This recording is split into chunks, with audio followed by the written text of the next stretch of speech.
Alô, minha gente amiga, bom dia, boa tarde, boa noite. Hoje aqui, diante da natureza, vou lembrar um pouco do romantismo. A primeira fase, aliás, tem tudo a ver com isso aqui, que é a exaltação da natureza e o elogio ao nacionalismo, né? Aquele nacionalismo ainda não muito crítico, mas mais, vamos dizer assim, mais ufanista, né? O que é ufanismo? Aquilo que quando você elogia alguma coisa, não vendo os lados ruins dessa coisa, só vê o lado positivo, só vê o lado bacana. Assim foi a primeira fase do romantismo. E dessa fase eu peguei um texto. Eu separei aqui alguns textos para ler para vocês hoje, para tentar focar as três fases do romantismo na poesia. Depois nós vamos fazer um outro vídeo para falar na prosa. Então, o primeiro deles, Canção do Exílio, de Gonçalves Dias. Todo mundo sabe o que é exílio, né? Só para lembrar. Exilado é quando você foi mandado embora, ou você saiu de um lugar onde você gostaria de ficar, você se exilou, ou você foi exilado. Gonçalves Dias estava em Portugal e, e lembrava do Brasil, né? Das coisas maravilhosas da terra dele. Por isso ele escreveu a Canção do Exílio, que é assim: minha terra tem palmeiras, onde canta o sabiá. As aves que aqui gorjeiam, não gorjeiam como lá. Nosso céu tem mais estrelas, nossas várzeas têm mais flores, nossos bosques têm mais vida, nossa vida mais amores. Em cismar sozinho à noite, mais prazer encontro eu lá. Minha terra tem palmeiras, onde canta o sabiá. Minha terra tem primores, que tais não encontro eu cá. Em cismar sozinho à noite, mais prazer encontro eu lá. Minha terra tem palmeiras, onde canta o sabiá. Não permita, Deus, que eu morra sem que eu volte para lá, sem que desfrute os primores, que tais não encontro eu cá, sem que ainda viste as palmeiras onde canta o sabiá. Eis aí um, um elogio aberto, rasgado, desmesurado à sua terra, à sua pátria, uma sensação de saudade. Tudo isso são ingredientes do romantismo. Tá? E essa coisa do paraíso e do aspecto idílico, o aspecto de tudo de bom, é a primeira fase do romantismo. Agora eu vou ler para vocês um outro texto, ainda dentro desse momento, né? Século XIX, anos 1800, mas vamos para a segunda fase. Segunda fase foi o chamado ultra-romantismo, quer dizer, aquele romantismo exagerado, aquele, e muito sofrido, muito sentimento, as pessoas iam para a boemia, viravam noites, bebiam, se entregavam aos seus sentimentos de uma forma muito voraz, se jogavam mesmo na sentimentalidade, naquele mundo, por isso até muitos morreram cedo, por causa do tipo, estilo de vida que eles tinham e aquele culto do sofrimento, de amor. As mulheres são consideradas sempre como seres ideais, musas, anjos. E também existe um outro lado, que é uma nostalgia, por exemplo, qual é o momento mais feliz? E aí tem um poema da vida. Então tem um poema chamado Meus 8 Anos, do Casimiro de Abreu, que antes era falado sempre que tinha aqueles saraus que as pessoas se encontravam para declamar poesias, sempre tinha alguém que declamava. Ficou até, muita gente até depois passou a achar isso cafona, chato, brega e tal, mas a poesia é bonita. Mas vamos ver. Meus 8 anos, do Casimiro de Abreu. Oh, que saudades que tenho da aurora da minha vida, da minha infância querida, que os anos não trazem mais. Que amor, que sonhos, que flores, naquelas tardes fagueiras, à sombra das bananeiras, debaixo dos laranjais. Como são belos os dias do despontar da existência, respira a alma a inocência como perfumes a flor. O mar é lago sereno, o céu um manto azulado, o mundo um sonho dourado, a vida um hino de amor. Livre filho das montanhas, eu ia bem satisfeito da camisa aberta, aberto o peito, pés descalços, braços nus, correndo pelas campinas à roda das cachoeiras, atrás das asas ligeiras das borboletas azuis. Naqueles tempos ditosos, ia colher as pitangas, trepava a tirar as mangas, brincava à beira do mar, rezava as ave-marias, achava o céu sempre lindo, adormecia sorrindo e despertava a cantar. Olhem, olhem só que mundo perfeito, alegre, maravilhoso. De certa forma, a vida das crianças costuma ser assim, se não o tempo inteiro, mas em muitos momentos é assim.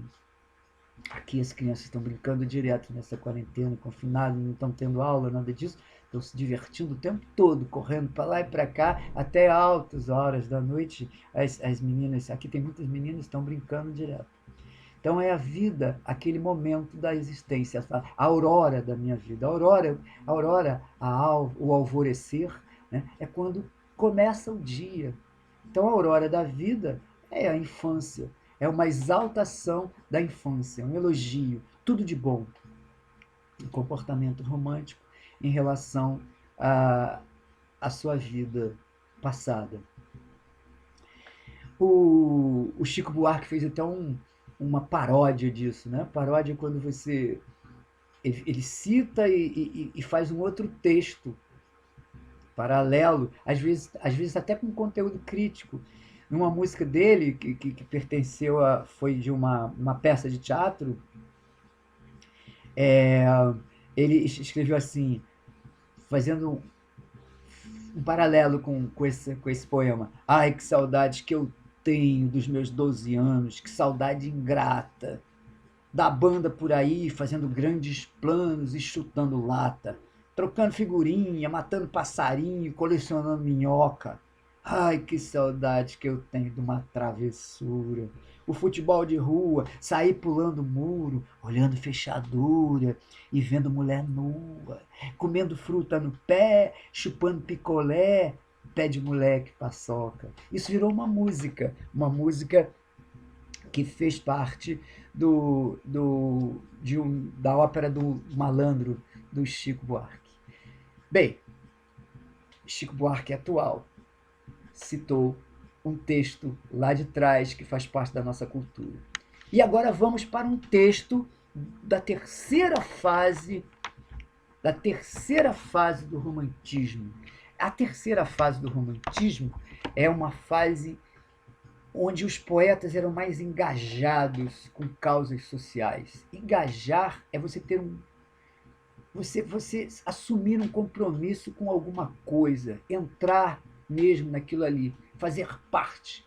No caso, fazer parte de um compromisso social, político. Os poetas da terceira fase eram chamados de condoreiros. A terceira fase é chamada de condoreira, porque vem da palavra condor. Condor é o pássaro que voa mais alto. E como eles sonhavam com liberdade, com justiça, com outras questões, eles tinham que voar alto, eles tinham que subir em altas esferas para sair daquela terra que os escravizava, aquele sistema, aquela injustiça, aquela desigualdade, toda a questão da escravidão, a questão do Brasil ainda preso a Portugal, aquilo tudo. Então, esses poetas desse momento eram poetas mais ativos, mais engajados, mais iam para a praça declamar suas poesias como discursos políticos. E o grande poeta, a grande referência desse momento é um cara chamado Castro Alves, um poeta condoreiro.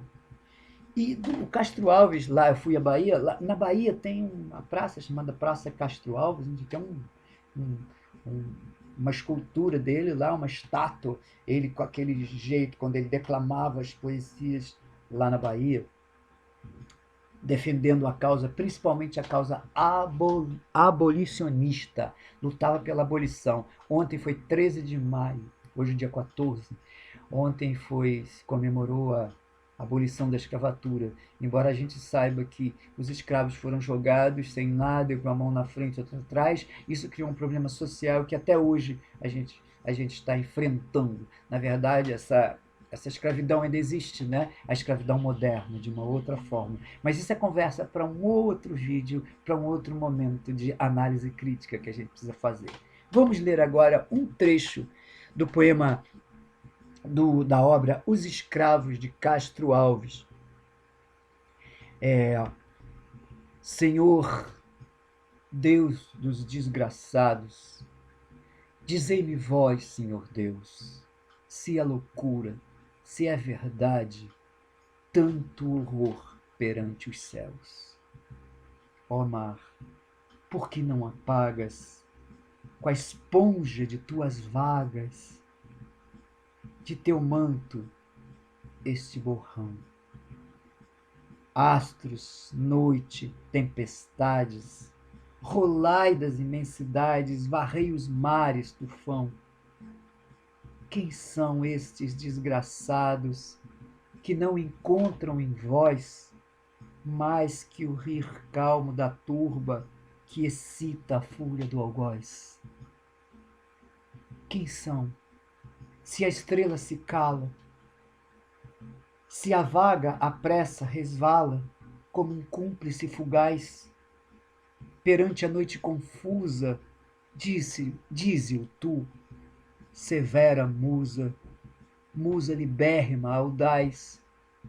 São os filhos do deserto, onde a terra esposa a luz, onde voa em campo aberto a tribo dos homens nus. São os guerreiros ousados, que com os tigres mosqueados combatem na solidão. Homens simples, fortes, bravos, hoje míseros escravos, sem luz, sem ar, sem razão. Eis aí um trecho do grande Castro Alves, o lutador pela abolição. Esse poeta tinha um tom de poesia, como eu já falei para vocês, engajado, discursivo, lutador. Ele era um condoreiro, terceira fase. Não era o único, mas estamos falando nele hoje. Então, com o Castro Alves, eu me despeço de vocês e nós voltaremos a nos encontrar, falando mais ainda mais um pouco, fazendo um resumo geral do romantismo, tá? Grande abraço, beijo!